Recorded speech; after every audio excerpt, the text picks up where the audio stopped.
boy. Here we are on Monday. What day is today? February 27th. We did an update last night on all the crazy trades in the NHL. We didn't talk too much about the Detroit Red Wings. What do you think about all the crazy trades? Will the Red Wings do anything? I think Coach Frenchie said it last night. I think it'll be minor, but we finished the weekend on not a great note with a 3-0 loss to Tampa. It was not for lack of trying here, guys. So this was kind of a crazy game for the Red Wings. This was totally stolen by Andrei Vasilevsky as he faced 45 shots. 45 shots, and he got a shutout, 3-0. This is crazy game. So the Red Wings dropped to 28, 22, and 8 is their first loss, though. They've won, I think, 7 of their last 9, though, so they've been doing very well.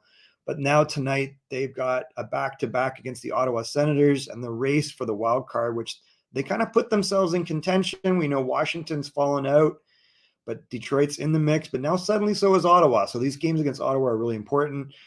Let's not totally glance over the game here. It was 29 blocked shots by the Tampa Bay Lightning. So do the math on that. 74 shot attempts between 45 shots on goal and 29 blocks. 74 shot attempts by the Red Wings. Crazy. That's insane. So that's one of the more extreme numbers. I mean, that's 25 per period. So you would think you would get a goal out of this. Did not happen. The game basically was over right in the first period in a sense because Braden Point gets his 35th of the year from Kucherov and Killorn. We know Tampa made a pretty aggressive move in getting Tanner Jeannot. Oh, my God. How many? They give up 5 draft picks. The first round is conditional, but the fact that you even got a first round for Tanner Jeannot, who's got 14 points on the year, he had 24 goals last year, which was a big deal, and 41 points. But this year he's got like 4 goals. But he's another big body. He'll round out their third line, and that's what they're doing is they're building the bottom of their lineup. And you can see this formula works really well for them. Nikita Kucherov getting his 22nd goal of the year. That puts him at 83 points on the season. Not too shabby. And then Alex Killorn kind of finished it off. So this was kind of over before we got started in a sense because Vasilevsky was not giving up any goals and they were blocking everything they could from the Red Wings. They showed real desperation in that sense, but the play in a sense was carried by the Red Wings. They only faced 18 shots the other way, so Ville Husso had an .882 save percentage in this game. No real stats to report for the Red Wings. Good effort. I mean, like lots of activity, but this doesn't really change anything. This looks like a carbon copy of the week before and the week before. So if you look in the Eastern standings, Carolina, New Jersey, New York Rangers, ranging from 77 to 86 points. We know New Jersey made an incredible move last night getting Timo Meier. That is no joke. I mean, that is a great move. They didn't really give up any pieces off their roster other than Zetterlund.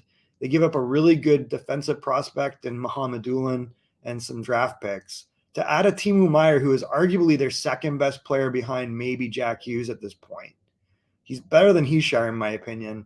So you've got a guy that can play wing and center in Timo Meier, and they have restricted free agency rights on this guy. This is a home run hit by Tom Fitzgerald, the general manager of the New Jersey Devils. Boston, we know, already got Orlov. Will they make any other moves? They also picked up Garnet Hathaway. So, I mean, they're building the bottom of their lineup. Boston, only 8 losses on the season. They are the real deal, folks. What will Toronto do? We know what Tampa did. They got Tanner Jeannot. Reportedly, they're going to get Luke Schenn.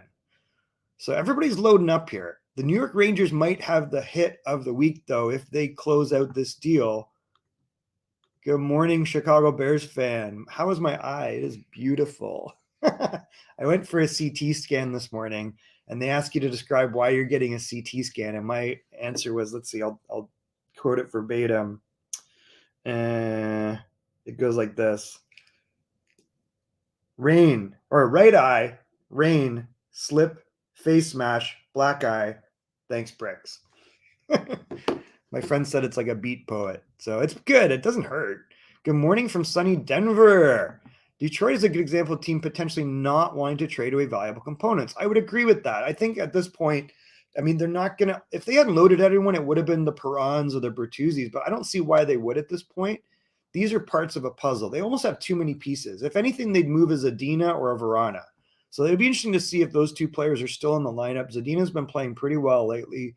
Vrana has not really gotten an opportunity to integrate fully into the lineup, only getting one game since, being in the AHL and the player assistance program.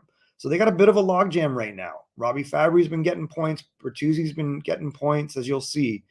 But the Rangers, if they close out this reported deal to get Patrick Kane on top of already getting Tarasenko, you've got to think this is like going to separate the haves and the have-nots even more. They're going to sign Larkin.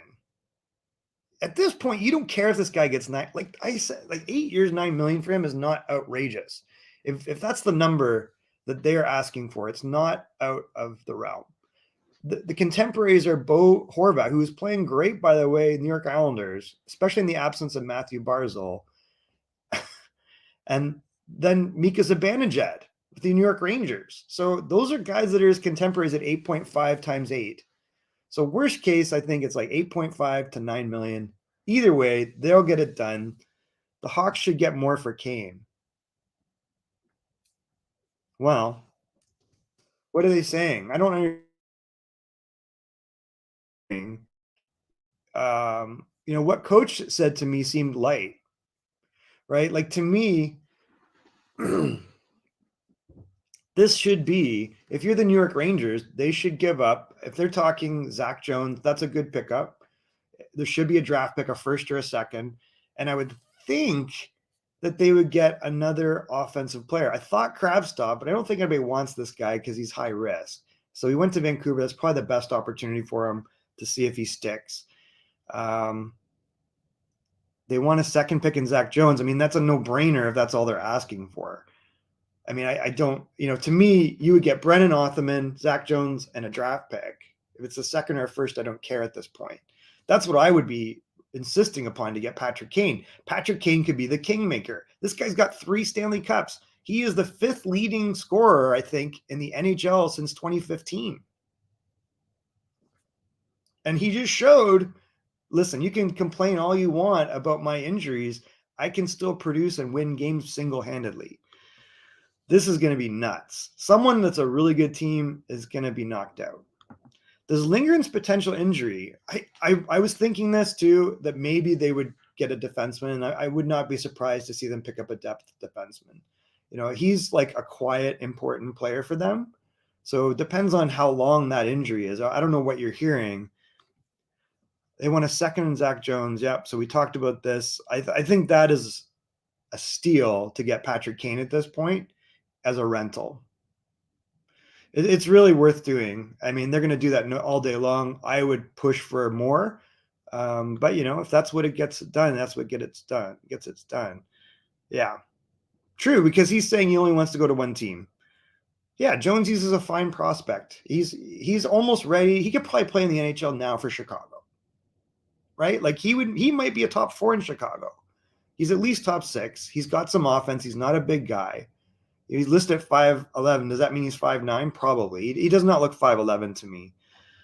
They should have moved him earlier. Well, the Tarasenko thing really hurt, right? Like getting Tarasenko to the Rangers, if anything, decreased the value and the urgency to get Patrick Kane. And if Kane's saying, I only want to go to the Rangers, there's a problem. Kane would be good on a great team. If you put Patrick Kane on that team, reuniting him with Artemi Panarin, this is what I'm like. You look at the last season that Panarin and Kane played together. This was the worst move ever by Scotty Bowman. Total panic move. Pay them both and keep them both. More than Jonathan Toews. You look Toronto, they've made it work. And they're a playoff team at least. This team has not made the playoffs, Chicago, since they split them up. When they were last played together, that team, I think, had 109 points that year. This is the greatest duo in the NHL, potentially, next to McDavid and Draisaitl. So, well, listen, that's not a panic. If you give up Zach Jones, Othman, and a second, who cares? Because Brennan Othman may only be a third-line guy. Who's he going to knock out? Lafreniere? He's not better than Lafreniere. He's not better than Capo Caco. He's not better than Sheedle. So really, Brennan Othman would be a sacrificeable piece. This guy's not going to bust in the top 9 in the New York Rangers anytime soon, if ever. So giving up a Brennan Othman, if I'm Chicago, I'm saying, listen, this guy's never going to make your team. I'm giving you the kingmaker. He's got 3 Stanley Cups. He's motivated. You're reuniting him with his buddy. Give me Othman. Give me Zach Jones. Give me a second or a first. You pick. Get it done. All right, back to the Red Wings. They sit in, I was mistaken, they sit in 4th, but there's kind of 6th because they all have 64 points. He's a good prospect. He ain't better than Lafreniere, and he ain't better than Capo Caco. Watched all these guys since they're young. It's just not a thing. So this is a bit of a logjam suddenly. Washington dropping down. We know they've lost 1. They won 1, lost 1, but they're 3-7-0, last 10. Ovechkin is back, but they've traded Orlov. They got no Carlson. So this is a weird situation for Washington without their number 1 defenseman, without their number 2 defenseman. What are they doing? This is going to be a mess. That's what they're doing. They've gone from being solidly in the 2nd spot to down here. But don't, look at Ottawa, 6-3-1. Now they got back-to-back against Detroit. Detroit gets Lucas Raymond back. They're 7-3-0 in their last 10, but they got to at least get a split against Ottawa. Buffalo's hanging in there. This team's up and down like a yo-yo. They're up again. And then you got Pittsburgh, who's won 2 in a row suddenly after losing like 4 in a row, 5 in a row. So I think when they get Tristan Jarry back on track, that's going to really help them. The New York Islanders are suddenly doing okay. Bo Horvat without Matthew Barzal, this is working out pretty good. Matthew Barzal might be gone for a while. So to get Bo Horvat has worked out. I was a little skeptical at first, like, where are you going to put him? We understood once we looked at the face-off numbers of Matthew Barzal at 35%, Bo Horvat being 52%, 54%, and he's scoring still. So he's turning out to be legitimately the guy for the New York Islanders, and he might get him right into the playoffs along with great goaltending from Sorokin. The Red Wings do have a lot of good players, and this is probably the first time they have been healthy all year. Having Fabrian, they got the option of Verana. Zadina's been scoring. They've been getting goals from Pius Suter. Bertuzzi's the leading scorer in the last 5 games, so Larkin's quieted down a little bit, but he's got 5 points his last 5 games, as you'll see in the preview. So if you look tonight, though, Magnus Hellberg versus Cam Talbot, the story of the backups, right? So Hellberg, he's done okay. He's kind of a 500 goalie, and that's not their best chance to win. But resting Husso, and I don't even know if playing him on Tuesday is resting him. He's had such a heavy workload, but he is their best opportunity to get a split here, and that's what you want for the Detroit Red Wings. So hopefully going up against Cam Talbot works out. Ottawa's been playing real well. Lou made the deal at the right time. Absolutely. This has turned out to be a savvy move, and he signed him 8 years, 8.5, right? So Larkin, I would think, is the same number. They seem to be equally important to their teams. Both excellent leaders, 200-foot players, can score goals. They got to win at least tonight or tomorrow. So we know they've got back-to-back against Ottawa. Bertuzzi, 5 points. Suter, 4 goals in 5 games. This is good news. They didn't score against Tampa. Nobody did. 74 shot attempts. Are you surprised? That was crazy. So goal and 4 assists for Bertuzzi. I keep saying this. Like, Wallman is an absolute revelation.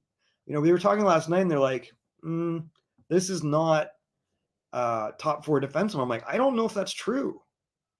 Now, if we were talking about in context of Jacob Chychrun, if you brought a Jacob Chychrun into Detroit, and they have enough assets to move for this at this point, like, would you move aggressively on this? Because arguably he would be your 2nd or 3rd best defenseman, and he would be the best on the left side. So now if your left side is Wallman, Mata, and Chychrun, that's the type of scenario where Jacob Chychrun would fit in really well, and Detroit's the type of team that has assets. Are they even looking at that? He's got a super cheap contract. If you are Detroit, you should move aggressively on that. You've got all the pieces to make that type of move, and we'll see. I mean, I'm not predicting that's going to happen, but that would be a logical thing. They should sign Kubalik. I don't know. He's been very inconsistent. I think he's still the 2nd leading scorer in the team. He's been up and down like a yo-yo a little bit, but he's signed for 1 more year at 2.5, I think. So he still has another year on a cheap contract. So getting him beyond that year, though, he's been on the 4th line and the 1st line consistently up and down. So he's not that consistent of a player, and that you see firsthand is the problem with him. And that's tough for a coach to know what you're getting any given night. But I do like him. I think this is a great move. So Red Wings 28, 22, and 8. Senators 28, 26, and 4. So you can see the difference there are those 4 overtime losses for the Red Wings really helping out. 7-3-0, 6-3-1. This is suddenly an important game for the wild card spot. Hag has not looked that good to me. What do you think? Osterley's been solid. Osterley is like a pretty solid defenseman. He's a good number 6. So I think that they'll keep him. You know, no matter what, they've got Simon Edmondson brewing in the AHL. I think that's going to take a little time. We saw that in preseason.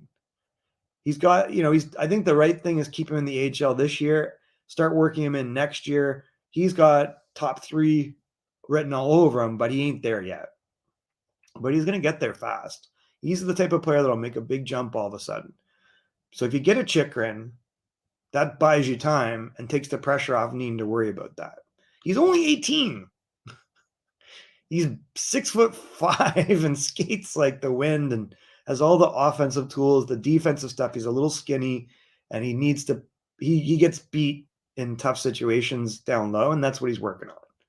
But he's got offensive ability. He can really skate. He's got a good shot from the point. He can walk the blue line. So this is upside, right? As you say, guys like Marco Kasper and Simon Edmondson are upside for the Red Wings long term. Short term, sign Bertuzzi 1 more year, sign him 2 more years. Why not? I mean, he's getting back. He'll fill out. Exactly. He just needs time, right? Simon Edmondson. Suter has been on fire, and Bertuzzi's been playing well. So I don't see why you would unload these guys. I think you extend Bertuzzi. You get a big contract in Larkin's hands. You've got a lot of free agents. I would see signing Osterley and make a play for Chychrun. But right now, the issue at hand boils down to this. There's going to be more moves between now and the trade deadline. I think it's on Friday, right? Is the 3rd. So some big moves already. I think you'll see Patrick Kane move. Will you see Chychrun move? Unclear. Has he missed 8 or 9 games sitting out? This sitting out stuff is crazy, by the way. It's just insane. Big game tonight. Hellberg, though, against his Talbot, so it's a battle of the backups, and then presumably you'll go back to Husso against, it's not Gustafsson. Who's the other goalie in Ottawa? What's his name? Why am I blanking the other goalie's name? Because Gustafsson's in Philip Gustafsson going to Minnesota. I mean, this guy's I don't know if you realize, but he is the 2nd best goaltender statistically in the NHL, I think. Let's just look at stats for a second, actually. Let's take a look at that. It's kind of an interesting thing.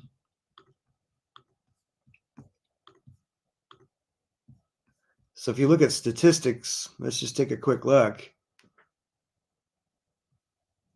Philip Gustafsson in 211, the Minnesota former, he came over from Ottawa.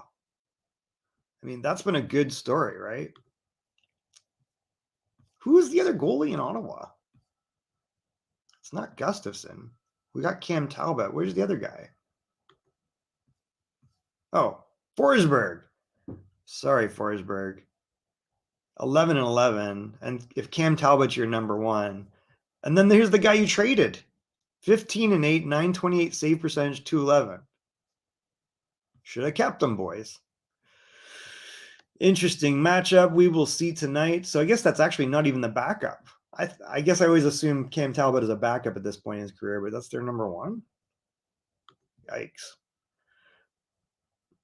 I don't know. They already got Kubalik. That was a free deal. They got P.S. Suter. That was a freebie. Stevie Yzerman's picked the pocket of St. Louis, and St. Louis is now Sogard is, that's right, Mad Sogard. Sorry. Mad Sogard. Is he number 1 now? I mean, he's young. They're working Sogard in. I don't know if you can declare him number 1 at this point, but he's the future. I mean, he played in the WHL.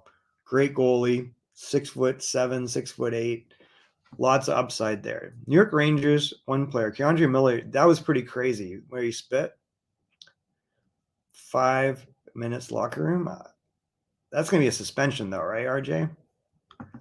I'm sure there's going to be a hearing on that or something, or just maybe automatic suspension. So right now, Sogard is the official backup. I mean, he's, I don't know where he's at in his development. He's a young guy. He was a great goalie in the WHL. And I thought, wow, that's actually a really good pick there. by Ottawa when they grabbed him, and he's pretty much ready for the NHL at some role or another, but he will eventually be the number one in Ottawa. All right, guys, I'm not going to belabor this. Tonight is the big game. Magnus Hellberg, Cam Talbot. They got to get a split. Yeah, and Sogard's a real good goalie, so I think that's good news for Ottawa. Sorry about the glare here. Jeez, either that or you got to stare at my black eye. And no, I didn't get into a hockey fight this time. No, I just had a crazy spill in the rain and then stopped my fall with my face into a brick flower garden. All right, guys, so watch out for the game tonight. We will keep our eyes open for any additional trades or moves. What did you think of Nashville, by the way, putting Barry Trotz as in his GM? Is that going to work out for them? The Wings are relevant games. Agreed, they do have relevant games. You've got to consider an improvement over last year. You never know. They might sneak into the playoffs. I mean, they're in a four-way tie with 64 points. I mean, this is not terrible, right? So they got 64. Florida's got 64, but they still have 3 games in hand there. They have 4 games in hand here. I mean, they've done everything you would ask. So now they have basically the same number of games and 4 more points than Ottawa. So these games are really important.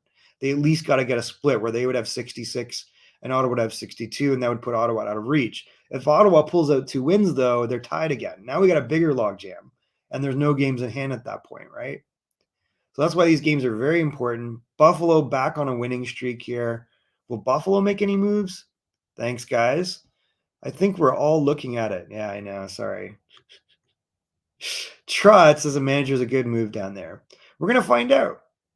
I mean, I think as a coach, you are able to evaluate players. And I don't know what – he's obviously been involved in player decisions there. He obviously made a conscious decision not to join Winnipeg as a head coach. Was he not removed, though, as the coach, or did he step back as the coach in Nashville? But Nashville's always been very loyal. David Poyle's been there forever, built that franchise. As someone that has a house and lives in Nashville, I'm excited to see what opportunity there are. Who do I know that knows Barry Trotz? Maybe they need a scout. I mean, I would love to do that, but that's selfish. That's just my personal motivation there. So this is an exciting race here. Washington, can they turn around now that Ovechkin's back? Losing Orlov, not having Carlson, those are rough things. And if they move out some more pieces, that's going to get worse. Pittsburgh, I don't know what to predict here, except that if Tristan Jarry gets back on track, they're in good shape. The Islanders playing real well with Bo Horvat, and despite losing Matthew Barzal, and Buffalo's been fun all year. I have no faith absolutely in Florida will do anything, although they are 6-4-0 in their last 10. So who knows? If Trotz made that trade with Tampa, I'd say he got off to a great start. Holy moly, no kidding. What? 5 draft picks for Tanner Jeannot and a NHL-ready defenseman. But if they move out Dante Fabro, someone's going to love to get Fabro. Like, where would Fabro sit in Detroit? Would he be the number 4 defenseman? He would be number 3 or 4 on most teams. He's a pretty good defenseman. Kevin Dineen. Is he scouting there? He's scouting in Nashville now. I know he's coached. I think he's a decent coach. He coached in Florida. He coached in San Diego in the AHL. But I don't know firsthand. Like, maybe he's not. But anyways, guys, I'm going to wrap this up a little bit early. I really appreciate everybody joining. Please hit likes and subscribes. I have no idea, because if he had 14 goals, I'd see it. But he's only got 14 points and 4 goals. He was a Rookie of the Year candidate. He played real well last year. But he fits in very well to the model of Tampa. So him on the third line is a big, strong guy that can score. Playing with Nick Paul, playing with Ross Colton. This is a Tampa classic move where even if your top lines match up, and how are you going to match up against their third line when they're leaning on you and they can score? And that's the model. All right, guys, I hope everyone has a wonderful day. Watch for the game tonight. I think it's 7 o'clock Eastern, 4 o'clock Pacific. Ottawa versus Detroit. Looks like Magnus Hellberg in against Cam Talbot. Does that mean we'll get Mad Sogard in against our number 1, Ville Husso, on the following night? We will see. We will see you on Wednesday morning, we will recap both games and we'll try to update you on trades as they come in because I think there's going to be more moves. Have a wonderful day. We will talk to you guys sooner than later.